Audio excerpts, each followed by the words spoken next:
A new executive order just revolutionized federal contracting, and today I'm breaking down the 5 changes that could transform your business.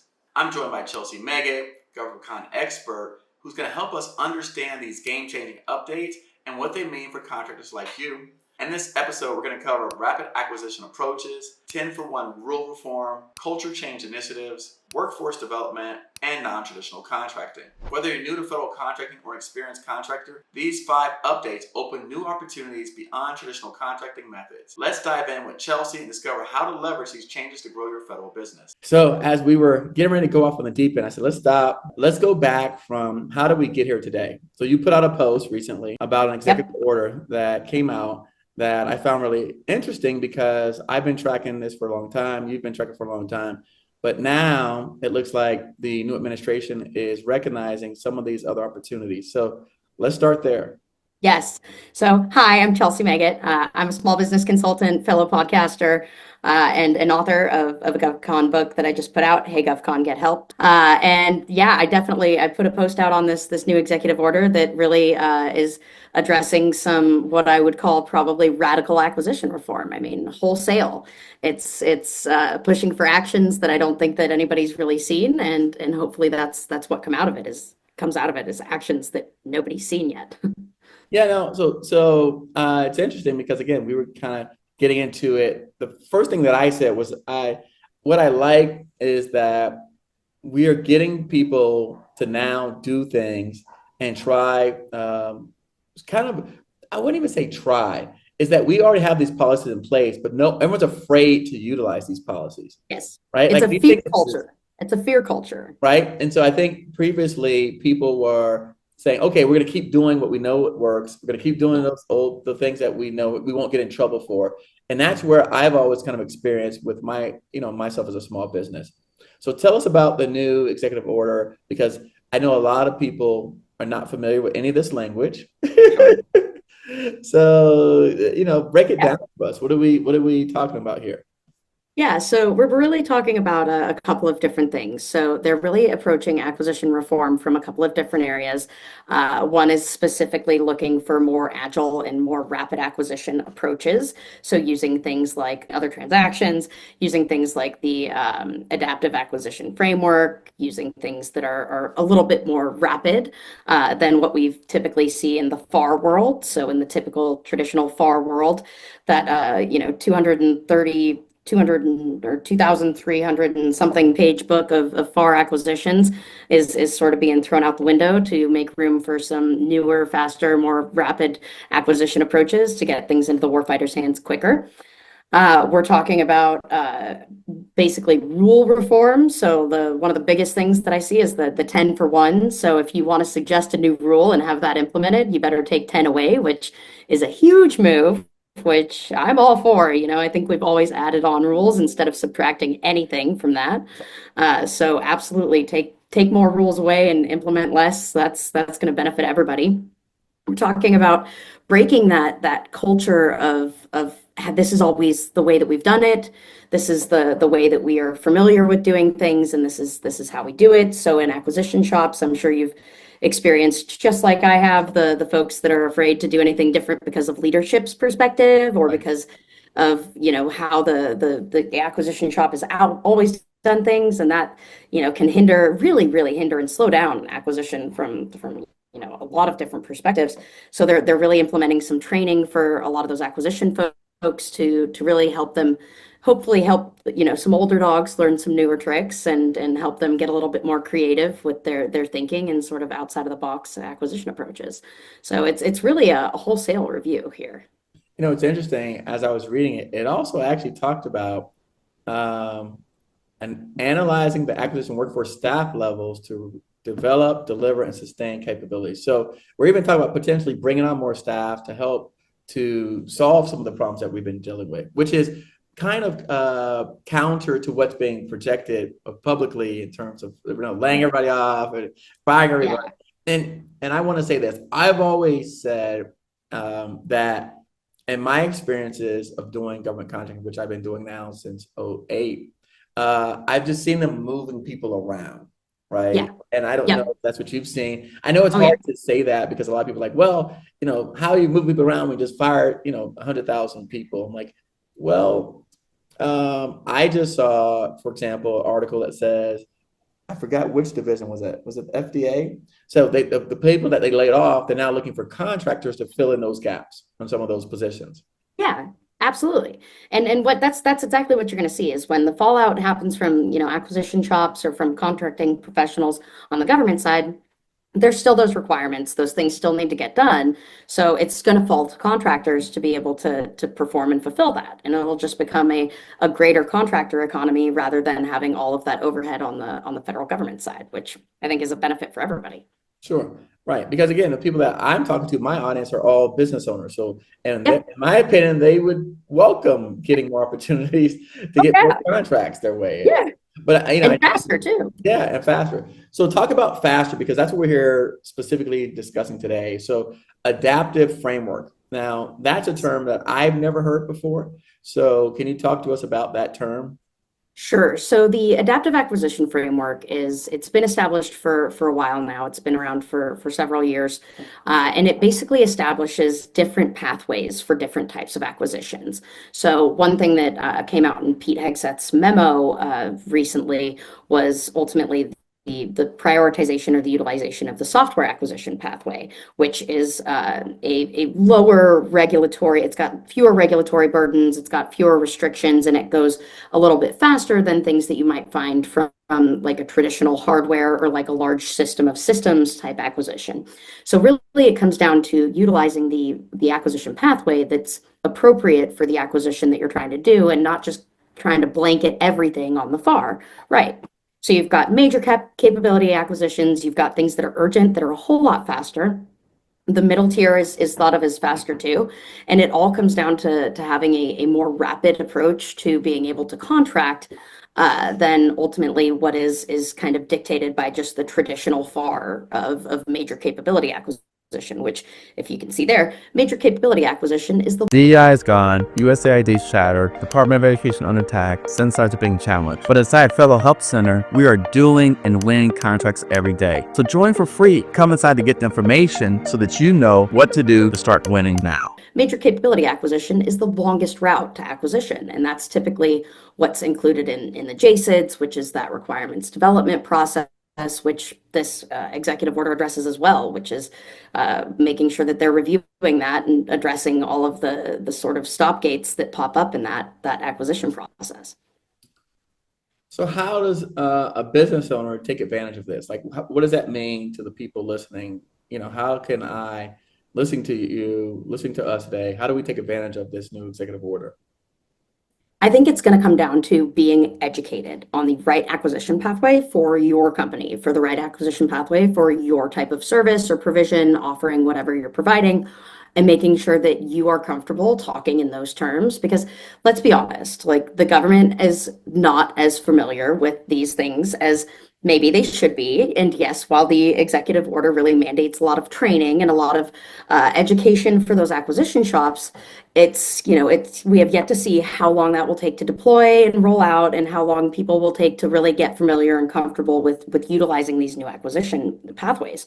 So if you can come as an educated contractor, and if you can come and do some customer education yourself and say, hey, this is what we believe the best acquisition pathway is for us, because this is, what we provide, this is aligns with the type of requirement we're trying to fulfill. And this is ultimately the most equitable and beneficial way for both of us, then you're going to not only make yourself look really great, you're going to make your government customer really happy with the fact that you're teaching them some new things, you're helping them come along with a lot of the actions and activities that are being required and requested of them. What's interesting about that, that's what I've been saying for years, even before it came out was, even with whenever I consult with companies, I'm like, we're going to have to teach the customer how to use us. Oh yeah. So, I mean, even with 8A or, women or any of those programs, like we had to, I remember recently, we have an IDIQ, but that came because I was at another contracting shop at another base, and they were like, yeah, we issue these types of contracts in IDIQ. I'm like, oh, great. Can you give me an example? Yes. And then I went to another place where I said, hey, this is how they do it. And I provided them with the actual document that came from another contract shop. And I said, this is Yeah. what we do. I'm like, oh, can we have them? I'm like, yeah, absolutely. And so they were able to mimic that. And Yes. because their counterparts were utilizing it. And so they were able to mimic that and essentially write us an IDIQ. So Absolutely. we did that. Absolutely. I've done that. And I do that for Yeah. people all the time. And I actually, and including even the SBA office, our BOS, who's supposed to be helping us at 8As, I'm like, if you don't educate him on how to serve you, you're not going to get the most value from that particular. 100%, 100%. And if you're not educated on what will best serve you, you Right. can't educate your customer. And ultimately it can lead to being taken advantage of in all sorts of different ways. It can, you can see FAR things start to creep into non-FAR acquisitions, and you can really come to the table. If you come to the table unprepared, you can really come to a sort of scattered and empty table, because your government, you can't count on your government customer to know ultimately what's going to be best for you and your company. And that's really what you got to advocate for, right? Right. Absolutely. So when you say we're going to see FAR requirements creep into non-FAR activities, which, by the way, I have seen that happen. Me too. Me too. I've seen companies bring FAR things into non-FAR things because they were like, this really benefits us, so we'd like to have that. So I mean, it happens, it can happen, but it should be on your terms. So now people is like, are these two crazy or what? Because how are we gonna make it our terms and it's the government? So Yeah, yeah. That's like probably the that's biggest shift. not what people are accustomed hearing. Yeah. They're like, well, how can we make it our terms with the government? So what would you say to that? Yeah, so when you get into things that are what you generally or colloquially or term like referred to as non-FAR or non-traditional acquisitions, there's no FAR governing that sort of acquisition or approach or contract that you're going to have with the government. So it really gives the government an opportunity to come to the table as essentially a business, and it gives the business to come to the table. So you get really more of a B2B relationship than you would see in a B2G relationship that's dictated and directed by the FAR. So that really blows people's minds. Oftentimes I see people that are like, wait, what? We have full control over our IP rights, and we can tell them how we want to guide them in that discussion, and we can set our own milestones, and wait, what? And it really it opens their minds to all of the possibilities that are really out there and that are possible. In the commercial world, it opens the door to that sort of relationship with the government. And one of the biggest things that I'm a huge fan of is, with traditional FAR acquisitions, you get these timelines for communication, right? Like once that RFP drops, no one's talking to anybody. You better not talk to anybody, or you're gonna get slapped on the wrist with a ruler, and you may have some biases issues there, and all sorts of like red flags. But those communication things, those boundaries don't exist when you're doing non-traditional acquisitions. Like you can be in the customer's ear and in the office all the time, shaping that sort of requirement to fit ultimately what is best for you and for the government, and you don't have to worry about those communication like ties shutting down at any point and being sort of cut out from any of that direct alignment between ultimately what you're trying to come to as a company and what the government's coming to. So you really get a better understanding of the agreement that you're going to be in, if you can communicate on the way like to that agreement, if you got that opportunity, rather than in a FAR situation when you just kind of get shut down and the cone of silence is put over people, and you no longer get to talk to people, and you're kind of like, okay, well, we think we're responding to what we thought we were responding to, but there's a couple of things in here that we don't know. So it really opens the door to a business to business relationship with the government, than anything that you'll ever see in traditional FAR contracting. By the way, for those of you watching, I want to share her LinkedIn, and I want to share the post that we're referring to so that you guys, when you have time, go back and read it and review it yourself. This is good stuff.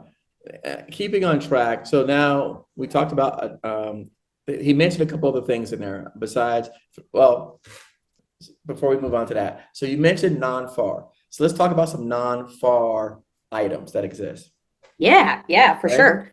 Okay. Yeah, I love them. Yeah, so Let's talk like about some let's talk cooperative research and development agreements, like CRADAs. Those are like one of my favorites. Those like that's a straight lead into an OT opportunity, and that you get, I think it's typically thought of that there's a two-sided problem when you get in the government. You either need the data, the facilities, the expertise, the equipment, or you need the contract funding. So you need money or you need stuff.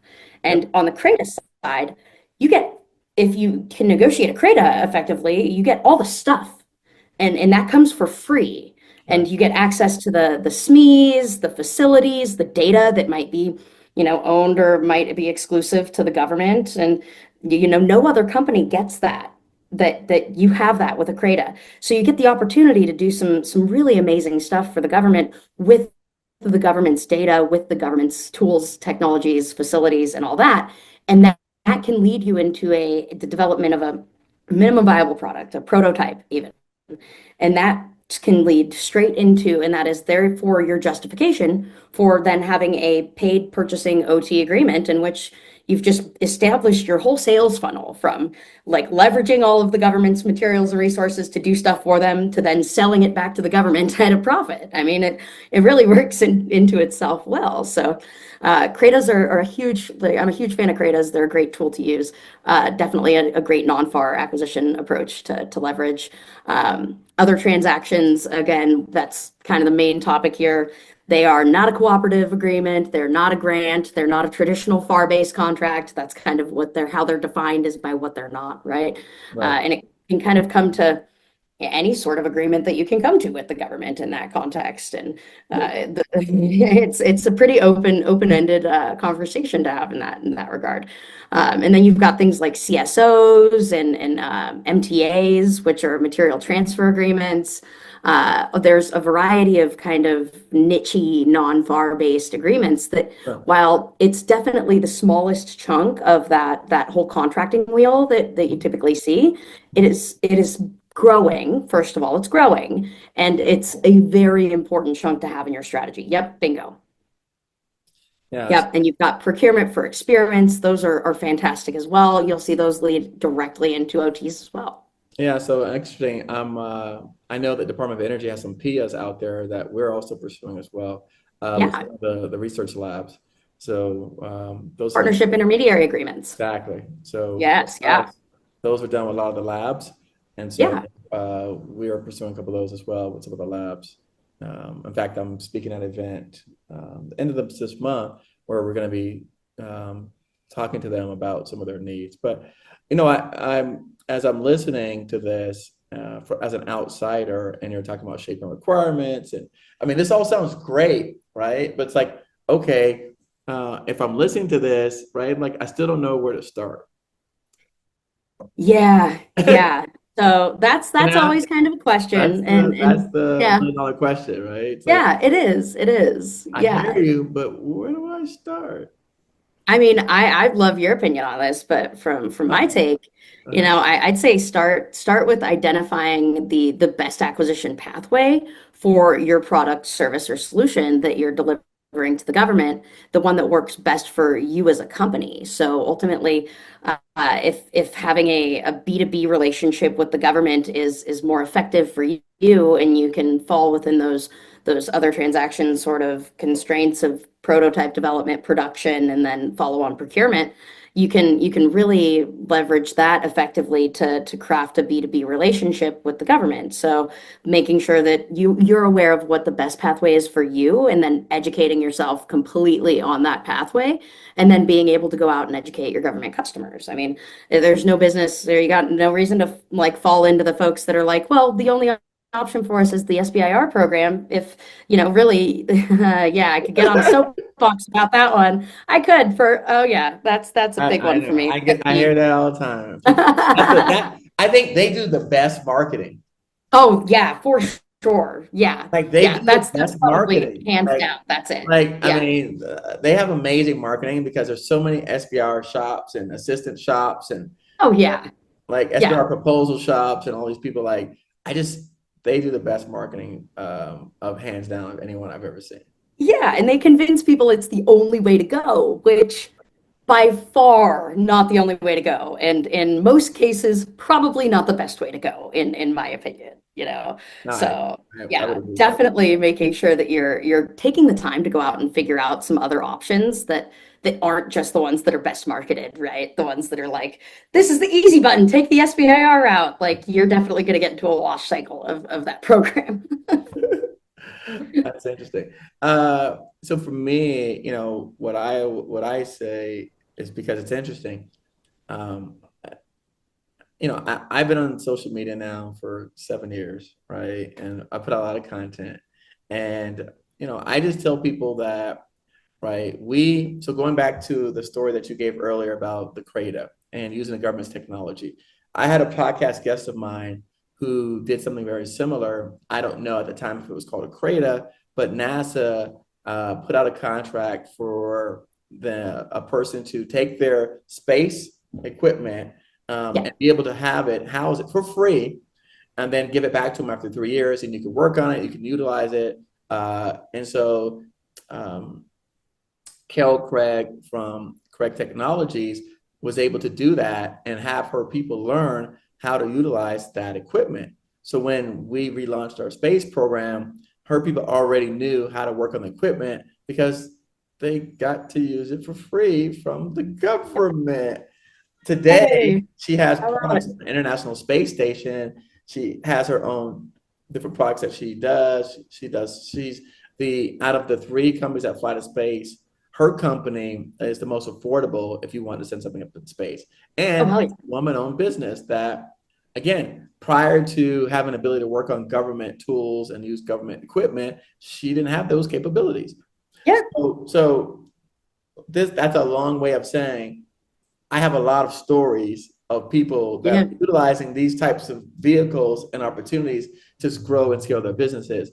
I know it's a lot to ask people to go listen to it all, but the information is out there because, to your point, Yeah. Yeah. this is your business, and Yes. you have to, like she said, know your business. And without telling you to give someone money, the best way I can tell you is to spend a lot of your time, personal time, researching and learning and understanding these things so that you can be well equipped to get in front of that customer. So Absolutely. that's what I would say to that. Yeah. Show up to the table educated and have an educated conversation. Yeah, because for us, we found when we made the decision last year, and we started talking about becoming a consortium, we decided that we were already having my upcoming summit, so we want to include those tracks in my summit where we talked about Yeah. solving some of the solutions problems for the agencies. And so we settled on supply chain. So Yes. we had a track on supply chain solutions. And then we had a OT roundtable event where we invited different organizations to come out and speak specifically on some of the technology solutions they were looking for that they also had a budget for. Hey, there's the key. You gotta have some money, right? You gotta have something to buy something. You know, Oh, and so for us, we literally, uh, it was easier to get agencies to come and speak about those issues than it was to speak about the small business programs.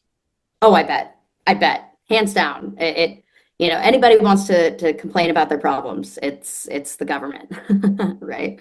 Right. But No, they exactly. want to get them out there. Yeah, and they want people to help them fix it.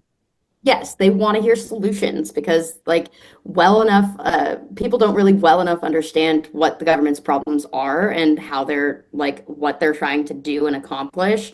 And there's so many out there that just push, oh, well, I'm a small business. Oh, well, I'm a WSB. Oh, well, I'm an SDVOSB, or I'm an 8A. You have to buy from me. Like, Right. and reality is no one's going to buy from you if you're just pushing your status. They're really going to buy from you if you're pushing solutions to their problems, right? Yeah, absolutely. No, I agree 1,000%. It's interesting. I feel like we hear the same things. Who'd have thunk it, right? Yeah. Working in this industry, we probably hear a lot of the same things, I bet. I feel like we hear the same thing. So it's Yeah. interesting because I hear those same people talk to me too. Yeah, I bet. I'm an 8A, I'm a service disabled, I'm a blah, blah, blah, I'm a this or that. But what are your capabilities? What do you do for a living? What Right. is the solution that you're providing? Yeah, absolutely. So a few more questions. So is this available to all contractors? What if I'm not an IT person? So it doesn't matter if you're an IT person. This is so, and especially so there is a benefit for those small businesses or really businesses that are commercial as well. Because if you haven't had a CAS, which is contract accounting standards or cost accounting standards contract, you fall into this like funny little group of businesses called non-traditional businesses. So you have an advantage in a lot of these non-traditional acquisitions or non-FAR acquisitions with that status as even a new entrant. So if you're providing services, if you're providing products, hardware, software solutions that include both, you're really invited to this party of like, hey, we've never worked with a company like you before, we've never worked with your company, and we're really interested in exploring what that means for the government and what that could mean for your company. So it's really an open invitation for all sorts of companies, not just IT companies. I appreciate that because again, a lot of people, they, I mean, just you automatically assume, you assume. Yeah, yeah. So, where can people find you at? Me, oh gosh, I'm everywhere. So I'm all over LinkedIn. I've got a podcast called GovCon Unscripted, which I will have to have you as a guest on. I've got that's on, you'll find that on LinkedIn and YouTube and your favorite podcast players, Spotify, Apple, the whole bit. You can find me at my website, which is collaborativecompositions.com. It's kind of a mouthful, but I had the thesaurus out when I was making my company name, so was promptly ready for that. And yeah, you can email me, reach out to me at cmeggitt@collaborativecompositions.com. All right, good stuff. And I can tell you, she's all over the place. I've seen her everywhere. Hey, I love it. You are too. That's one of the things I like about you is Yeah, you're out there just as much as I am, and you hustle just as hard as I do. yeah, no, definitely. It's funny as I'm on your website. I see you have up there actually ATI in your background picture with You GovMate. know, and that's the GovMates for you. They are an ATI partner. I know. Uh, yeah, and so I think they were at the ATI booth for that conference Yeah. at No, I that know. at I that know. event. Yes. Yeah. No, actually, it's funny. We know they've been helping them with some of their outreach and other things, initiatives that they They're have. trying to help them get better at marketing themselves, right? Right. Yes. Yeah. Correct. I don't. I want to see. I let you say it. I don't. Yes, they are. That's what they're exactly. That is their initiative with them. So, but yeah, no, well, we're looking again. I say this because I just a lot of times, and we've been putting out content about this, but it hasn't been relevant, right? So the government says recent Right. relevant. So our Yes. content, it was not recent enough, even though it was happening, it wasn't relevant to the times. Now Yes. it's both recent and relevant Hell to yeah. something that just happened a few days ago.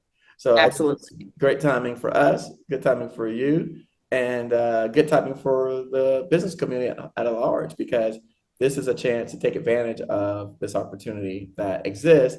And we don't know how long, like you said, how long it's going to take if it's Yep. implemented, because I'm afraid to go back to just pushing the easy button and just Yeah. doing what is we do all the time, give it to the same people. That doesn't allow new entrances to the party. And I would imagine most of the people that I work with have complained, well, why do these people keep getting contracts and I'm better than them? I have better capacity, capabilities.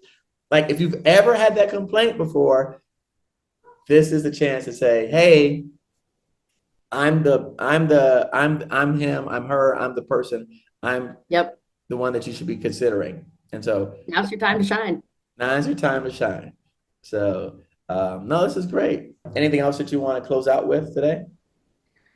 Oh gosh, well, I mean, just touching on that point, I will say that one thing I missed in the EO that they're also looking at is they're addressing the age-old Nunn-McCurdy thing of, you can afford, the government can afford to have contractors go 50% over budget, schedule, and quality.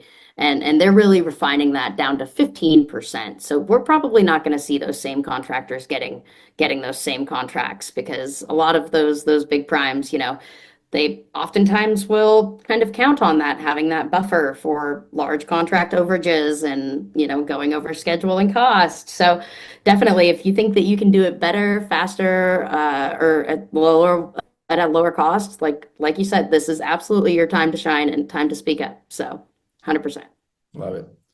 Well, thank you so much. I appreciate you today, and look forward to having more of these conversations, as I suspect more and more people are going to be talking about it, asking questions, and wanting to reach out to us. Would you not? 100%. Yeah. 100%. I agree. So at least you have the first two resources that you can talk to about this topic. Oh, yeah. Ask questions, and then hopefully, like I said, as people are talking to you about their solutions, we could be having those conversations, because what we are doing, what we're going after, we're always looking for partners for solutions, because we do believe that we can beat out the current players in this marketplace, and we can do a better job of helping our government protect the warfighter. So that's what we're about. Absolutely. I love it and fully support it. Thank you. All right. I appreciate you. Thanks. Appreciate it, Eric.